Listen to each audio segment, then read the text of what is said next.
जो अभिलेख है देवपाड़ा, जो अभिलेख है कहाँ से प्राप्त हुआ, बंगाल से ये हमें देवपाड़ा अभिलेख हमें प्राप्त होता है और बंगाल के शासक विजय सेन की हमें क्या करता है, जानकारी प्राप्त प्रदान करता है। एरन सागर जो अभिलेख है छात्रों, ये एरन सागर अभिलेख, ये 3 एरन नामक स्थान से 3 जो अभिलेख प्राप्त हुए हैं और ये इसे हमें 3 भागों में बांट देते हैं। एरन जो स्तंभ लेख है ये प्रथम, एरन स्तंभ लेख द्वितीय तथा एरन स्तंभ लेख तृतीय। तो जो एरन स्तंभ लेख है प्रथम, ये कहाँ से प्राप्त होता है, मध्य एरन नामक स्थान है मध्य प्रदेश, यहाँ से ये स्तंभ लेख प्राप्त होता है।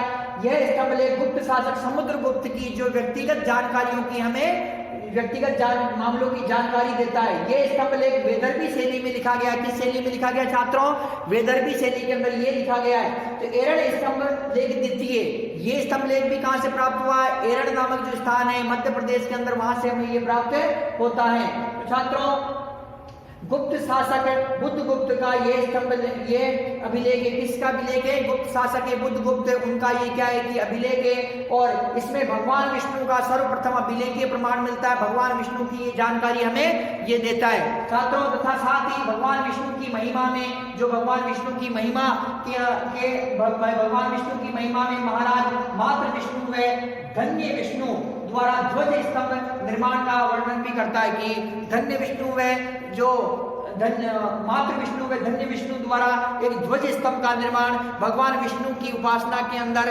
उनकी महिमा, उनकी यशगान के अंदर उसका निर्माण करवाया गया। तो इस बात की जानकारी भी हमें ये स्तंभ देता है। इस स्तंभ लेख में सप्ताह के दिनों के नाम, जो सप्ताह के दिन हैं तो उन सप्ताह के दिनों के नाम का उल्लेख भी हमें मिलता है।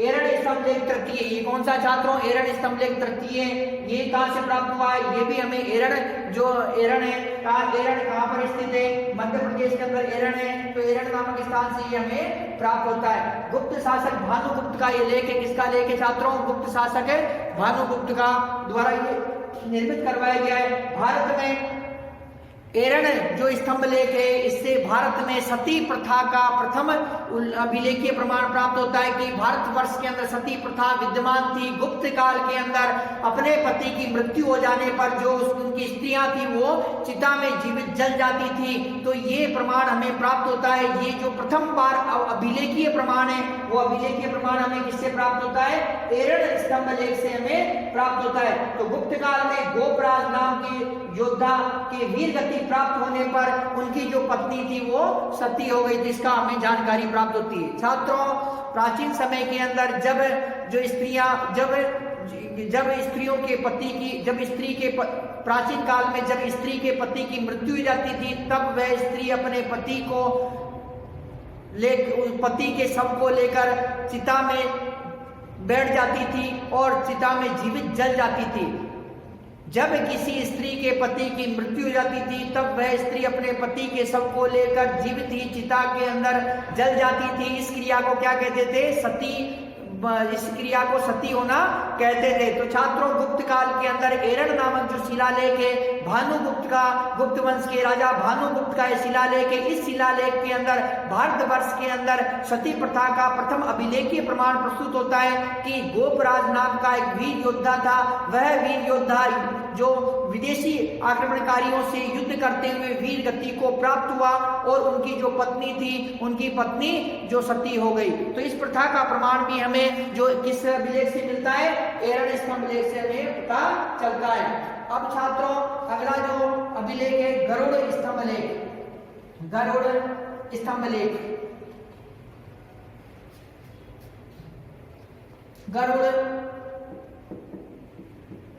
स्तंभ लेख कहां से प्राप्त होता है छात्रों, ये हमें बेसनगर विदिशा कहां पर आता है छात्रों, ये मध्य प्रदेश के अंदर आता है। कहां आता है, मध्य प्रदेश। तो मध्य प्रदेश के जो विदिशा से हमें अर्थात जो बेसनगर है, यहाँ से हमें क्या है कि ये प्राप्त होता है। तो कहां से प्राप्त हो रहा है छात्रों, मध्य प्रदेश के बेसनगर, जिसे विदिशा के नाम से भी जाना जाता है, तो विदिशा से ये प्राप्त होता है। छात्रों इसमें स्थान है इसका, कहां से प्राप्त हो रहा है, बेसनगर विदिशा, ये कहां पर स्थित है, मध्य प्रदेश के अंदर। तो छात्रों ये हमें जानकारी किसकी देता है, शुंग वंश के शासक भागभद्र, शुंग वंश के शासक भागभद्र के समय, शुंग वंश के शासक भागभद्र के समय, शुंग वंश के शासक भागभद्र के समय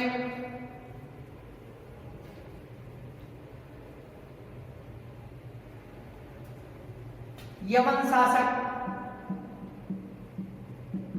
जो यूनानी शासक थे, यवन शासक एंटियालकिड्स,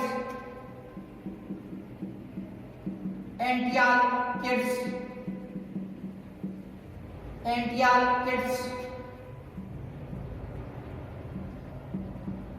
के राजदूत हेलियोडोरस ने, हेलियोडोरस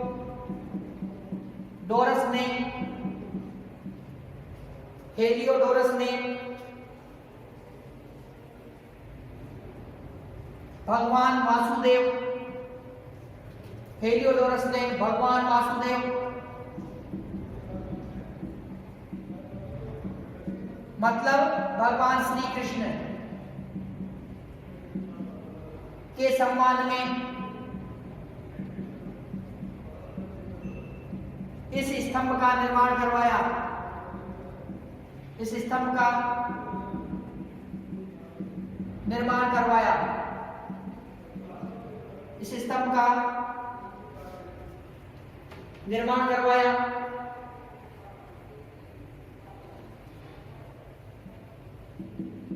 भागवत धर्म मतलब वैष्णव धर्म की जानकारी प्रदान करता है।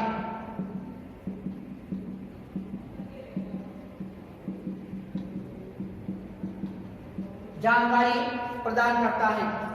छात्रों, जो ये गरुड़ स्तंभ है, गरुड़ स्तंभ वेशनगर जो मध्य प्रदेश के अंदर स्थित है, विदिशा जिसे विदिशा भी कहते हैं, तो ये विदिशा मध्य प्रदेश के विदिशा से जो ये स्तंभ हमें प्राप्त होता है और ये भागवत धर्म अर्थात वैष्णव धर्म की हमें जानकारी देता है। शुंग वंश के राजा भागभद्र के समय, कौन सा राजा था छात्रों? शुंग वंश था। शुंग वंश का राजा भागभद्र, इसके समय के अंदर यूनानी, यवन मतलब यूनानी, यवन शासक एंटियालकिड्स, यूनानी शासक एंटियालकिड्स का एक राजदूत था हेलियोडोरस।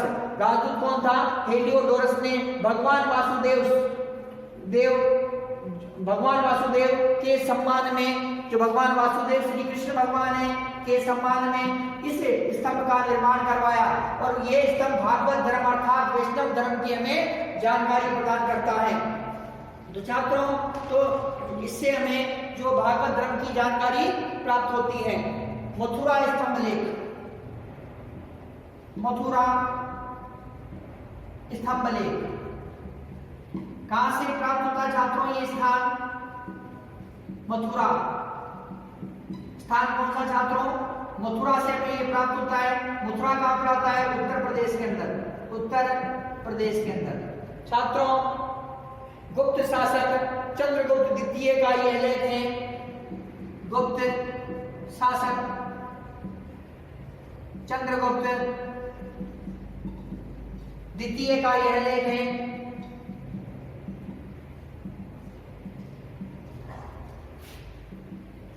इस अभिलेख में गुप्त संवत का प्रथम वर्ष, इस अभिलेख में गुप्त संवत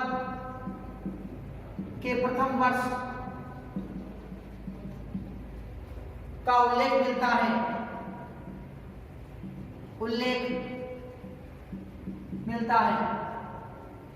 छात्रों, जो मथुरा स्तंभ लेख है, मथुरा स्तंभ लेख है कहां पर स्थित है? उत्तर प्रदेश के अंदर है। ये गुप्त वंश के राजा चंद्रगुप्त द्वितीय का लेख है और इस अभिलेख में गुप्त संवत के प्रथम जो वर्ष का उल्लेख मिलता है। छात्रों, जो ये गुप्त संवत है, गुप्त संवत कब चला था? गुप्त संवत, तो गुप्त संवत कब चला था छात्रों? ये 319 ईस्वी के अंदर, 319 ईस्वी के अंदर चला था। उसे चलाने वाला कौन था? चंद्रगुप्त प्रथम, चंद्रगुप्त प्रथम। तो इसे किसने चलाया था? चंद्रगुप्त प्रथम ने चलाया था, 319 ईस्वी में चलाया था। और इसका जो प्रथम उल्लेख कब मिलता है? चंद्रगुप्त द्वितीय, चंद्रगुप्त द्वितीय जो जब शासक बनता है चंद्रगुप्त द्वितीय, तो वो क्या करता है कि गुप्त संवत मथुरा स्तंभ लेख लिखवाता है और उसके अंदर गुप्त संवत का उल्लेख मिलता है। तो परंतु चलाने वाला कौन था? चंद्रगुप्त प्रथम। छात्रों इसको ऐसे देखिए कि मथुरा स्तंभ लेख उत्तर प्रदेश के मथुरा नामक स्थान से हमें प्राप्त होता है।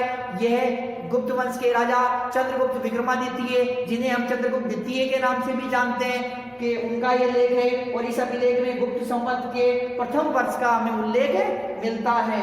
छात्रों मेहरौली का लौह स्तंभ मोस्ट इंपोर्टेंट है, न्यू टाइप में भी आपके पूछा जाता है। ये मेहरौली का लौह स्तंभ लेख, मेहरौली का लौह स्तंभ लेख कहां से प्राप्त हो रहा है छात्रों? ये मेहरौली, और मेहरौली कहां आती है? दिल्ली के अंदर। मेहरौली दिल्ली से प्राप्त होता है। छात्रों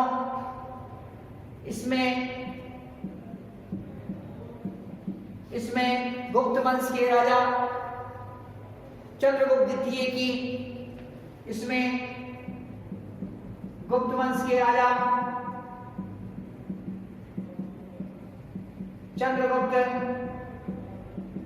द्वितीय की उपलब्धियों की जानकारी, उपलब्धियां, विजय, दिग्विजय,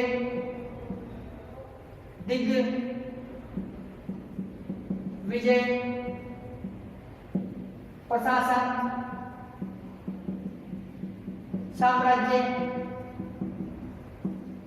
की जानकारी मिलती है।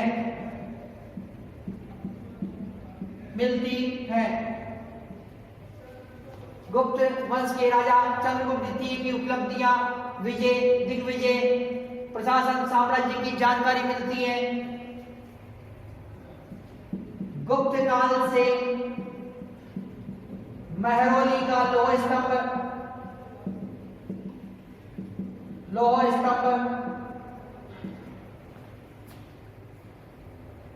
सर्दी,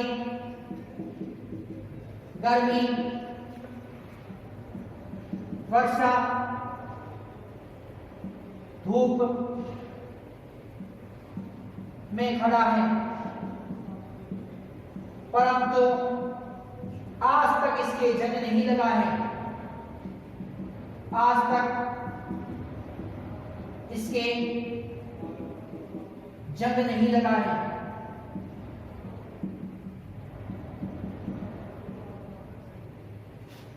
छात्रों जो मेहरौली का लौह स्तंभ है, मेहरौली का लौह स्तंभ कहाँ स्थित है?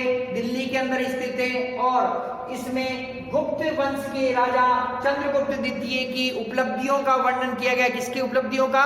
गुप्त वंश के राजा चंद्रगुप्त द्वितीय की उपलब्धियों का इसमें वर्णन किया गया है। और उसकी विजय, उसकी दिग्विजय, प्रशासन, साम्राज्य की जानकारी मिलती है। अर्थात गुप्त वंश के साम्राज्य की, गुप्त वंश के प्रशासन की, उस गुप्त वंश की जानकारी मिलती है। गुप्त वंश के राजा चंद्रगुप्त विक्रमादित्य, जिन्हें हम चंद्रगुप्त द्वितीय के नाम से भी जानते हैं, उनकी हमें जानकारी मिलती है।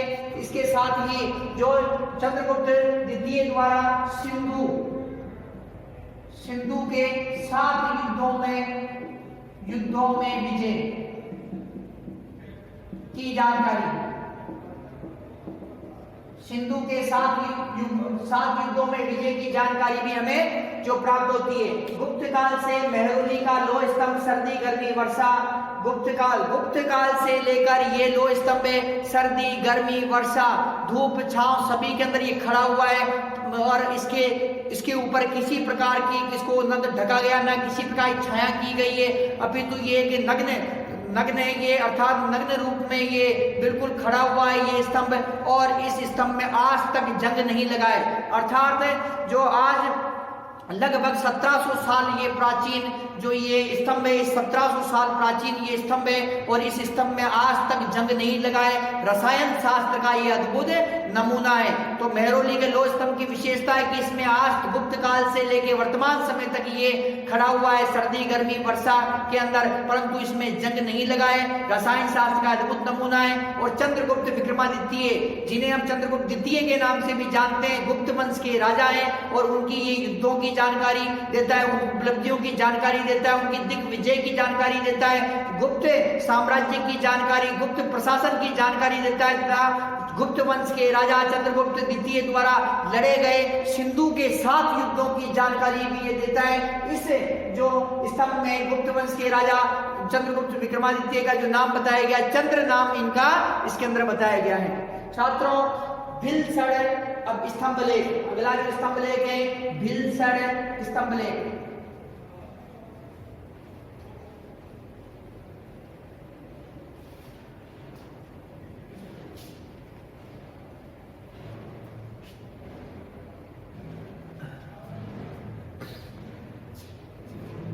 भिलसर स्तंभ लेख।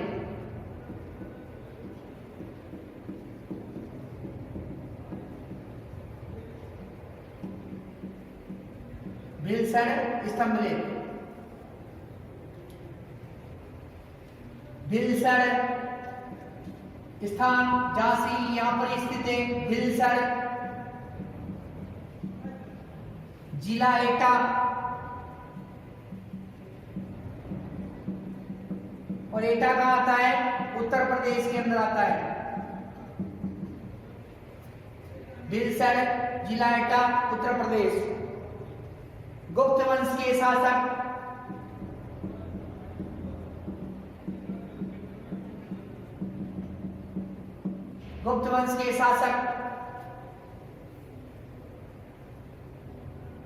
कुमारगुप्त प्रथम का यह लेख है। कुमारगुप्त प्रथम का यह लेख है। कुमारगुप्त प्रथम का यह लेख है। इसमें गुप्त सम्राटों की वंशावली, इसमें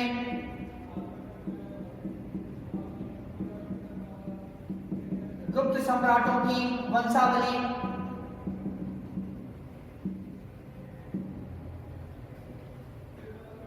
वह कार्तिकेय मंदिर का उल्लेख किया गया है।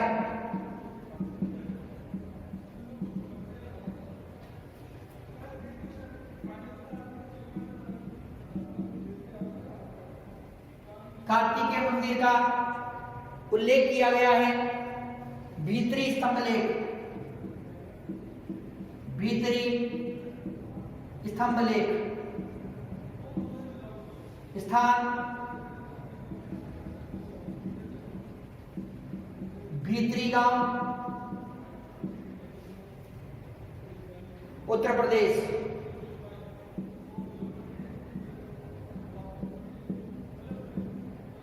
भीतरी गांव उत्तर प्रदेश। गुप्त शासक स्कंदगुप्त द्वारा, गुप्त शासक स्कंदगुप्त की जानकारी प्रदान करता है।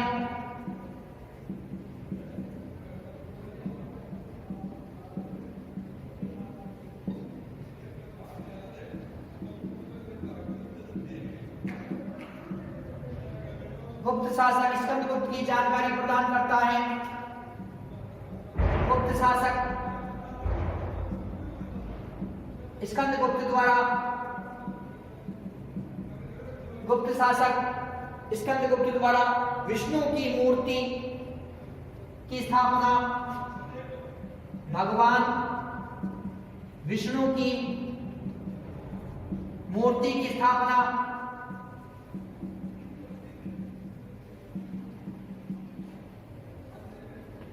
वह हूणों को पराजित करना,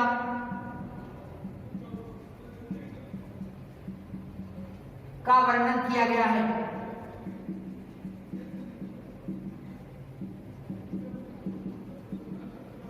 का वर्णन किया गया है। अन्य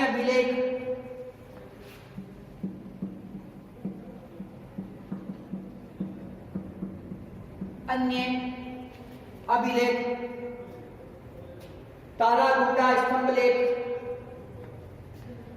तालागुंडा स्तंभ लेख, तालागुंडा स्तंभ लेख शिवमोगा,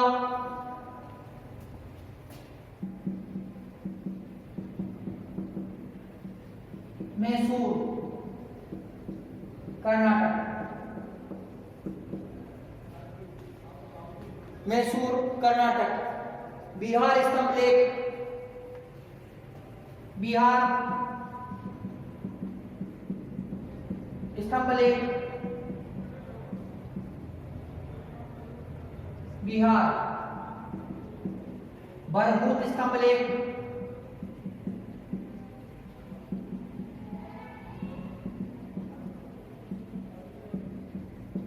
मध्य प्रदेश। बरहूत बौद्ध स्तंभ लेख, मध्य प्रदेश। छात्रों, जो स्तंभ लेख है, स्तंभ लेखों द्वारा प्राचीनतम भारत की जो जानकारी, जो हमें सामाजिक, आर्थिक व धार्मिक, राजनीतिक जानकारी प्राप्त होती है, इसके अंतर्गत भिलसर जो अभिलेख है, स्थान है भिलसर, उत्तर प्रदेश के एटा जिले के भिलसर नामक स्थान पर ये स्थित है। गुप्त वंश के शासक कुमारगुप्त प्रथम का लेख है। किसका लेख है? कुमारगुप्त प्रथम का ये लेख है। इसमें गुप्त सम्राटों की वंशावली, गुप्त सम्राटों की वंशावली दी गई है। वह कार्तिक के मंदिर का, भगवान कार्तिक के, जो भगवान शिव के पुत्र हैं कार्तिक के, उनके मंदिर का इसके अंदर उल्लेख किया गया है। भीतरी स्तंभ लेख, उत्तर प्रदेश के भीतरी गांव के अंदर ये स्तंभ लेख स्थित है। छात्रों, गुप्त शासक स्कंदगुप्त की जानकारी देता है। किसकी जानकारी देता है? स्कंदगुप्त की जानकारी देता है। गुप्त वंश के शासक स्कंदगुप्त द्वारा हूण आक्रमणकारी, जो विदेशी आक्रमणकारी थे जिन्होंने भारतवर्ष पर आक्रमण किया, उन हूण आक्रमणकारियों को बुरी तरह पराजित करने का इसमें वर्णन किया गया है। तथा जो स्कंदगुप्त थे उन्होंने भगवान विष्णु की मूर्ति की स्थापना की, उसका भी वर्णन इसके अंदर किया गया है। इसी प्रकार से छात्रों, जो तालागुंडा स्तंभ लेख है कर्नाटक का, बिहार स्तंभ लेख है बिहार का, तथा बरहूत बौद्ध स्तंभ लेख है मध्य प्रदेश का, तो इन स्तंभों के माध्यम से भी हमें प्राचीनतम भारत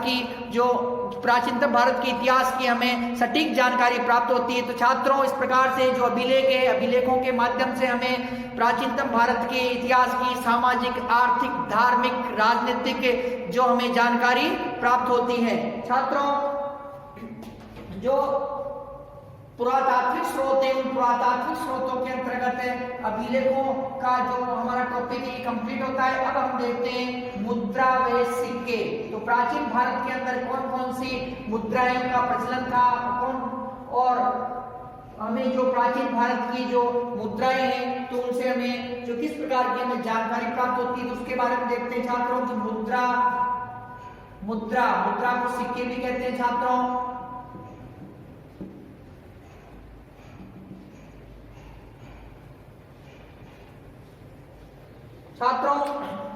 मुद्राओं से हमें प्राचीनतम भारत की सामाजिक स्थिति के बारे में जानकारी प्राप्त होती है, राजनीतिक स्थिति के बारे में जानकारी प्राप्त होती है, साथ ही हमें धार्मिक स्थिति के बारे में और आर्थिक स्थिति के बारे में भी जानकारी प्राप्त होती है। छात्रों, प्राचीन भारतवर्ष के अंदर सिंधु घाटी जो सभ्यता से ही हमें मुद्राओं का प्रचलन था। छात्रों, सिंधु घाटी सभ्यता से भी हमें मुद्राएं प्राप्त हुई है।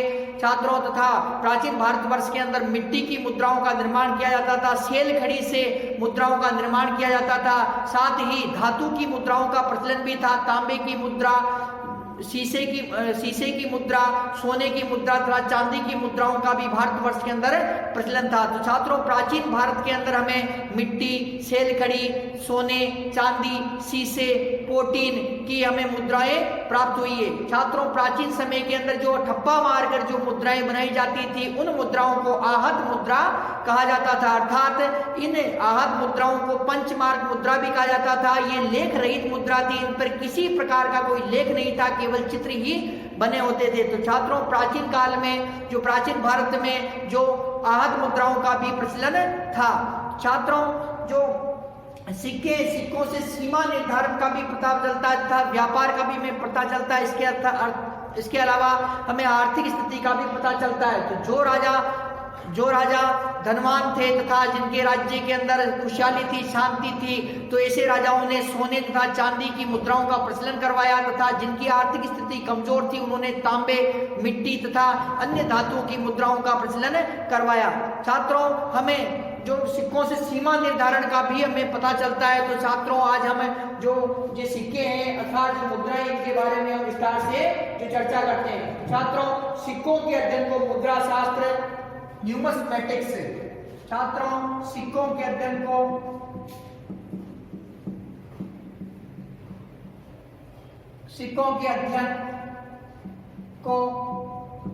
मुद्रा शास्त्र, सिक्कों के अध्ययन को मुद्रा शास्त्र, न्यूमिस्मेटिक्स कहा जाता है। न्यूमिस्मेटिक्स कहा जाता है। भारतीय मुद्रा शास्त्र का जनक, भारतीय मुद्रा शास्त्र का जनक जेम्स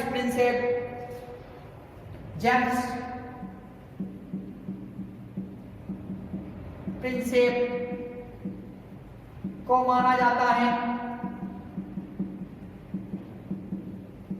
भारतीय मुद्रा शास्त्र का जनक जेम्स प्रिंसेप को माना जाता है। प्राचीन भारत में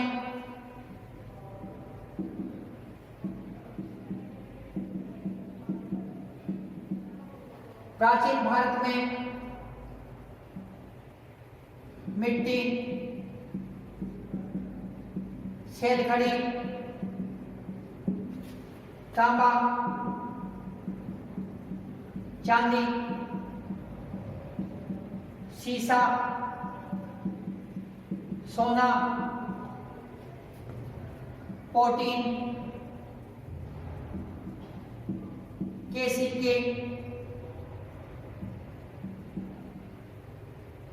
प्रोटीन की मुद्राएं का निर्माण हुआ।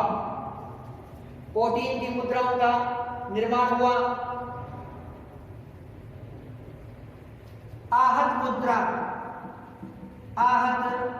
मुद्रा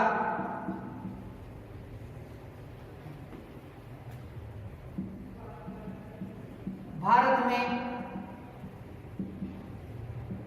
प्राचीनतम आहत मुद्राएं भारत में प्राचीनतम आहत मुद्राएं 5वीं शताब्दी ईस्वी पूर्व की है। 5वीं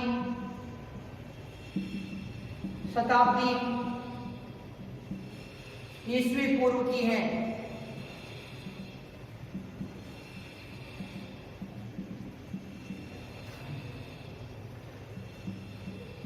आहत मुद्रा को पंचमार्क मुद्रा भी कहा जाता था। पंचमार्क मुद्रा भी कहा जाता था। पंचमार्क मुद्रा भी कहा जाता था।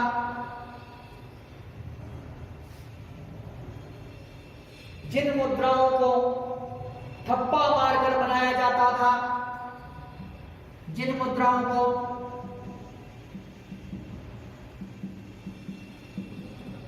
ठप्पा अर्थात पंच मारकर बनाया जाता था,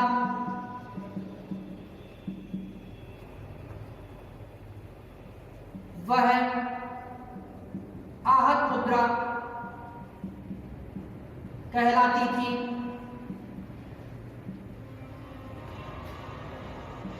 आहत मुद्रा लेख रहित होती थी।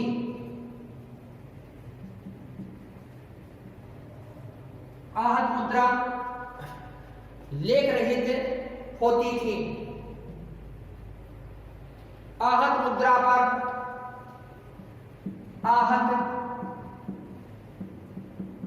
पर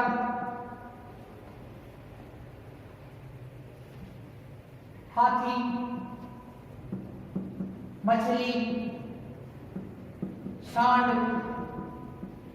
हाथी, मछली, सांड, बेल,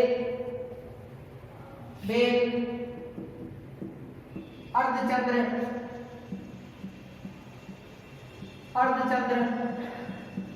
आदि आकृतियां बनी होती थी।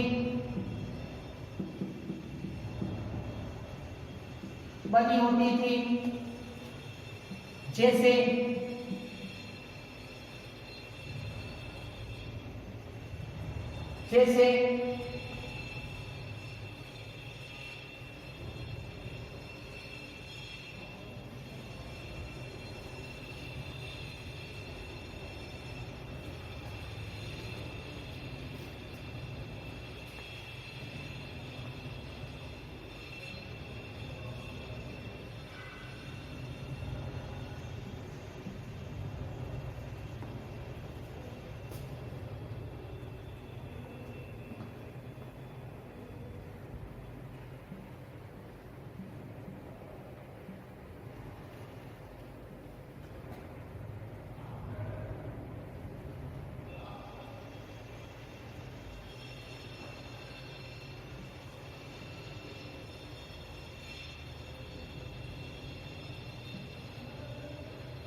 छात्रों, जो प्राचीन भारत है तो उसके अंदर जो मुद्राएं हैं तो उसके बारे में हम चर्चा करते हैं। छात्रों, मुद्राओं के माध्यम से भी हमें तत्कालीन भारतवर्ष के इतिहास की हमें जानकारी प्राप्त होती है। तत्कालीन भारतवर्ष के सामाजिक, धार्मिक, आर्थिक व राजनीतिक इतिहास की हमें जानकारी प्राप्त होती है। तो छात्रों, सिक्कों के अध्ययन को मुद्रा शास्त्र अर्थात न्यूमिस्मेटिक्स कहा जाता था। क्या कहा जाता था? मुद्रा शास्त्र या न्यूमिस्मेटिक्स से जो सिक्कों के अध्ययन को कहा जाता था। भारतीय मुद्रा शास्त्र का जनक जेम्स प्रिंसेप को माना जाता है। किसे माना जाता है? जेम्स प्रिंसेप को भारतीय मुद्रा शास्त्र का जो जनक माना जाता है। प्राचीन भारत में मिट्टी, शेलखड़ी, तांबा, चांदी, सीसा, सोना, प्रोटीन की मुद्राओं का निर्माण हुआ।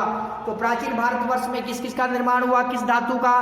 प्राचीन भारतवर्ष के अंदर प्राचीन भारतवर्ष में मिट्टी, शेलखड़ी, तांबा, चांदी, सीसा, सोना, प्रोटीन जो थे तो इनसे क्या है मुद्राओं का निर्माण हुआ। प्राचीन भारतवर्ष के अंदर जो आहत मुद्राओं का प्रचलन था। तो आहत मुद्राएं क्या होती? छात्रों की ऐसी मुद्रा जो पंच मारकर था, ठप्पा मारकर जिन मुद्राओं का निर्माण किया जाता था, जो लेख रहित होती थी, जिन मुद्राओं पर किसी भी प्रकार का कोई लेख लिखा नहीं जाता था, वो मुद्राएं क्या कहलाती थी? आहत मुद्राएं वो कहलाती थी। तो छात्रों, भारत में प्राचीनतम आहत मुद्राएं ये कब? 5वीं शताब्दी ईस्वी पूर्व है। 5वीं शताब्दी ईस्वी पूर्व की ये जो मुद्राएं हैं ये तथा आहत मुद्रा को पंच मार्ग मुद्रा भी कहा जाता है। पंच अर्थात ठप्पा मारकर बनाई जाने के कारण इसे क्या कहते हैं? पंच मार्ग मुद्रा भी कहा जाता था। जिन मुद्राओं को ठप्पा अर्थात पंच मारकर बनाया जाता था वह आहत मुद्रा कहलाती थी। आहत मुद्रा लेख रहित होती थी। इन मुद्राओं पर किसी भी प्रकार का कोई लेख नहीं होता था। आहत मुद्रा पर हाथी, मछली, सांड, बेल, चंद्र, अर्धचंद्र आदि आकृतियां बनी होती थी। तो किसकी आकृतियां बनी होती थी छात्रों? हाथी, मछली, सांड, बेल, अर्धचंद्र की आकृतियां इस पे बनी होती थी। इस प्रकार की आकृतियां, ये आप आकृति देख रहे हैं व्हाइट बोर्ड के ऊपर। तो इस प्रकार की जो कई आकृतियां जो इन चित्रों, इन जो मुद्राओं पर बनी होती थी, और ये जो मुद्राएं थी, ये मुद्राएं कितनी प्राचीन थी? 5वीं शताब्दी ईस्वी पूर्व की ये मुद्राएं थी। तो इस प्रकार की आहत मुद्राओं का भी भारतवर्ष के अंदर प्रचलन था। मुद्राओं के माध्यम से हम तत्कालीन भारतवर्ष की आर्थिक स्थिति का भी पता कर सकते हैं। इसके अतिरिक्त जो तत्कालीन भारतवर्ष के साम्राज्य थे उनकी सीमाओं का निर्धारण भी हम कर सकते हैं। छात्रों, भारत में सर्वप्रथम सिक्कों पर लेख व तिथियां उत्कीर्ण करने की परंपरा भारत में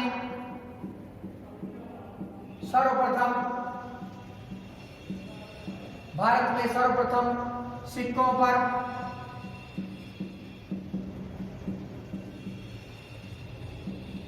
लेख व तिथियां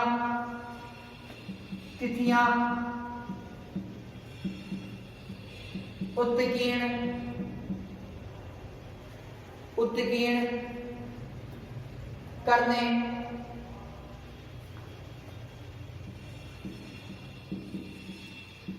की परंपरा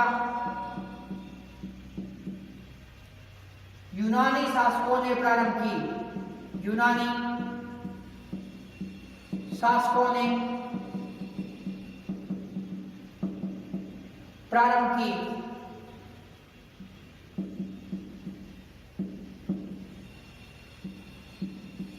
यूनानी शासकों ने प्रारंभ की।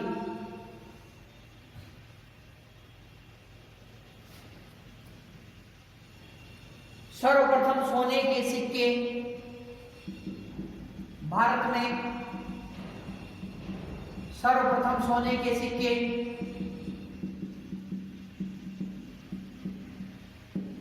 भारत में सर्वप्रथम सोने के सिक्के हिंद यवन इंडो ग्रीक राजाओं द्वारा चलाए गए। भारत में सर्वाधिक सोने के सिक्के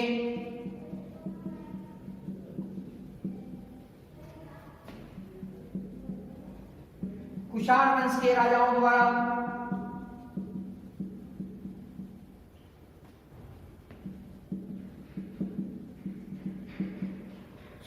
गुप्त वंश के राजाओं द्वारा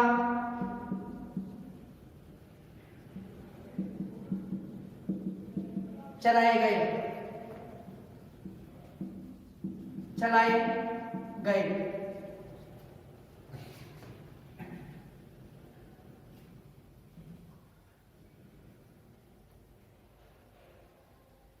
भारत में सबसे शुद्ध सोने के सिक्के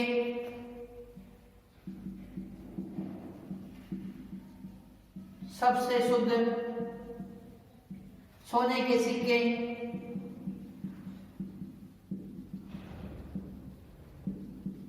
भारत में सबसे शुद्ध सोने के सिक्के कुषाण शासकों ने चलाए। कुषाण शासकों ने चलाए। भारत में सर्वाधिक सिक्कों का प्रचलन भारत में सर्वाधिक सिक्के मौर्य राजाओं ने जारी किए। मौर्य राजाओं ने जारी किए।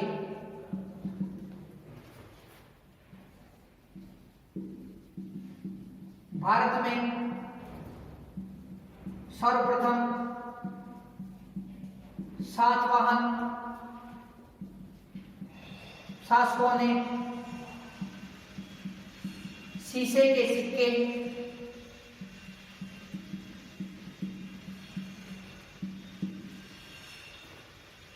चलाए, शीशे के सिक्के चलाए।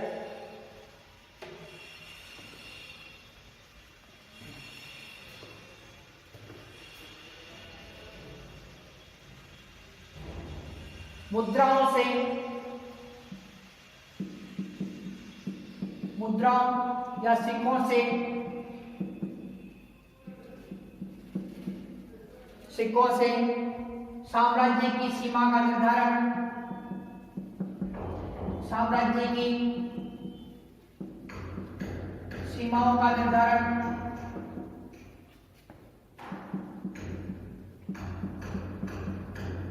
साम्राज्य की सीमाओं का निर्धारण,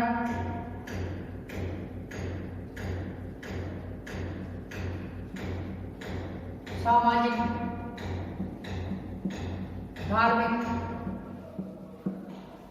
आर्थिक,